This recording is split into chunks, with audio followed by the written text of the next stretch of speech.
آپ سب کو میری طرف سے اسلام۔ میں اس سے پہلے کہ میسج کی طرف بڑھوں، جتنے بھی یہاں پر فادرز موجود ہیں ان سب کو میں اپنی طرف سے اور اپنی فیملی کی طرف سے اور وائس آف جیزس چرچ کی طرف سے happy Father's Day, happy Father's day.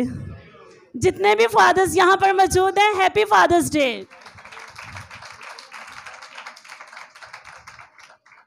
اب ہم کلام مقدس کی طرف بڑھیں گے۔ میرے ساتھ نکالیے گا پیدائش اس کا 5واں باب اور اس کی 28ویں آیت سے لے کر 30ویں آیت تک۔ اور لمک 182 برس کا تھا جب اس سے ایک بیٹا پیدا ہوا، اور اس نے اس کا نام نو رکھا اور کہا، یہ ہمارے ہاتھوں کی محنت اور مشقت سے جو زمین کے سبب سے ہے، جس پر خدا نے لعنت کی ہے، ہمیں آرام دے گا، ہمیں آرام۔ کیا کہا؟ یہ میرے پیچھے آیت پڑھے۔ اور اس نے اس کا نام نو رکھا اور کہا کہ یہ ہمارے ہاتھوں کی محنت اور مشقت سے جو زمین کے سبب سے ہے، جس پر خدا نے لعنت کی ہے، ہمیں آرام دے گا۔ یہ باپ کی دعا ہے، یہ باپ کی۔ آج ہم دیکھتے ہیں پیدائش کی کتاب اس کے 5ویں باب میں 28ویں آیت سے لے کر 29ویں آیت تک کہ لمک نے کیا دعا کی۔ لمک نے کیا دعا کی کہ اس نے اس کی پیدائش سے پہلے ہی دعا کی کہ مجھے خدا بیٹا دے گا اور میں اس کا کیا نام رکھوں گا۔ اور نو کا مطلب کوئی جانتا کیا ہے؟ نو کا کیا مطلب ہے؟ اسی کی آخری جو حصہ ہے اس میں لکھا ہے کہ ہمیں آرام، ہمیں آرام، ہمیں آرام۔ نو جو ہے ہماری زندگی میں کمفرٹ کو لائے گا، یعنی ہمیں کیا کرے گا؟ آرام دے گا، ہمیں سکون دے گا۔ کیونکہ آپ سب جانتے ہیں کہ آدم اور حوا کے سبب سے جب گناہ اس دنیا میں آیا اور زمین جو تھی وہ لعنتی ٹھہری۔ ایسے ہی ہے؟ ایسے ہی ہے؟ بولے تو صحیح نا۔ اور زمین کیا ہوئی؟ لعنتی ٹھہری۔ تو نو نے کیا، لمک نے دعا کی۔ لمک نے کیا کیا؟ دعا کی کہ جو میرا پہلوٹا، یہ سب سے بڑا بیٹا ہے، نو جو ہے، کہتا ہے جو میرا بیٹا پیدا ہوگا وہ کیا کرے گا؟ ہو سکتا ہے کلام مقدس میں لکھا ہے کہ ہو سکتا ہے وہ کچھ مسئلہ حل کر دے، یعنی اس لعنت کو ہمارے اوپر سے کیا کرے؟ اتار دے۔ پوری طرح ختم تو نہیں لیکن کم کر سکے۔ کیا کرے؟ کم کر سکے۔ کیا کرے؟ نو جو ہے ہماری زندگیوں سے اس لعنت کو کیا کرے؟ اور نو خدا کی نظر میں پڑھ لیتے ہیں ہم 6 باب کی 8ویں آیت میں لکھا ہے، مگر نو خداوند کی نظر میں مقبول ہوا۔ نو خدا کی نظر میں، یہ کس کی دعا تھی؟ یہ کس کی دعا تھی؟ جواب تو دینا۔ لمک نے دعا کی تھی نا۔ جیسے میں نے پہلے آپ سب سے یہ سوال کیا تھا کہ جب بچے ہمارے پیدا ہی نہیں ہوتے تو ہم دعا کرتے ہیں۔ مجھے تو اس چیز کا ایکسپیرینس ہے کہ ہم گھٹنے ٹیک کر، پاسٹر ماجد اس چیز کو بڑی اچھی طرح انڈرسٹینڈ کر سکتے ہیں کہ کیسے ہم روزوں میں ٹھہر کر ہم کیا کرتے ہیں، اپنے اولاد کے لیے دعا کرتے ہیں۔ اور جان لیجئے گا کہ بائبل میں 2 لمک کا ذکر ہے، ایک 4 باب میں جس نے 2 شادیاں کی ہوئی تھیں، لیکن یہ وہ لمک ہے جو متوسیلہ سے پیدا ہوا، اور یہ 9 کا باپ ہے۔ اور اس نے کیا دعا کی کہ یہ ہماری زندگی میں کیا کرے گا؟ آرام کو لائے گا، اور زمین جو لعنتی ہو چکی تھی یہ بچہ ہمارے لیے بحالی کو قائم کرے گا۔ ہم انسان ہوتے ہوئے اپنے بیٹوں کے لیے کیا دعا کرتے ہیں کہ میرا بیٹا بڑا ہو کر ڈاکٹر بنے، میری بیٹی بڑی ہو کر انجینئر بنے، میری بیٹی بڑی ہو کر، یا میرا بیٹا بڑا ہو کر